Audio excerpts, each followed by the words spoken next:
السلام على من لا نبي بعده.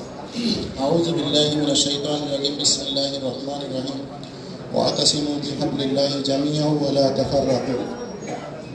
وقال النبي صلى الله عليه وسلم من شد شج في النار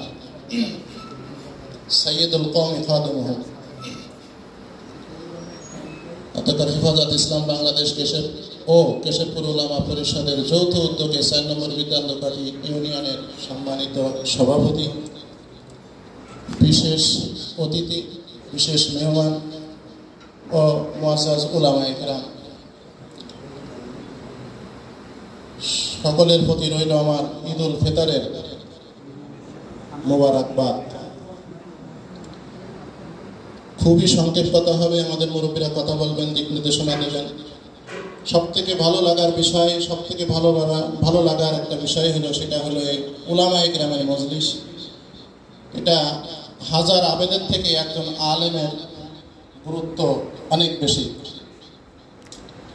এখানে ১ শতাধিকেরও বেশি উলামায়ে কেরাম উপস্থিত আছেন, ফকি উপস্থিত আছেন।